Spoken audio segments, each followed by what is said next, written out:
Magandang araw po. Narito po tayo sa paanan ng bundok Tilaok, Barangay Alupay, Bayan ng Sampaloc, lalawigan ng Quezon. Ang inyo pong nakikita ay ang tinatawag na pakpaklawin o ang dapo. Yan po na inyong nakikita. Sinasabi na pakpaklawin dahil ang kanyang mga dahon ay parang pakpak ng lawin kung nakabuka. Tinatawag din po ito na dapo sapagkat dumadapo po ito sa mga puno, lumalaki po. Kaya tinawag na dapo. Maganda po siyang magbigay ng hangin, mga sariwang hangin. Subalit may nakakubli po na hindi maganda sa kanyang katangian. Dahil ang pakpaklawin, kapag ibinaka po niya ang kanyang pakpak, kahit napakataas ng kanyang lipad, ay kitang-kita niya ang mga dadagitin niya. Yan po ang isang katangian ng pakpaklawin o dapo. Yan naman pong dapo,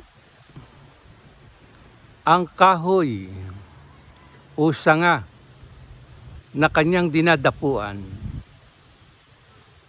ay unti-unti niyang sinasakal hanggang sa matuyo. Yan po ang pakpaklawin o ang dapo. Sa buhay po natin, mag-ingat po tayo sa pakpaklawin o dapo. Dahil maaaring magdulot sa atin ng hindi maganda sa ating buhay. May mga tao sa atin o mga ilang tao sa ating kapaligiran na ang iniisip ay ang dagitin ang kanyang kapwa at ihulog sa balon ng pagdurusa. At yan naman pong dapo na isa ring tawag sa pakpaklawin ay baka may lihim siya na gawin sa kanyang kapwa na ito ay kanyang igupo.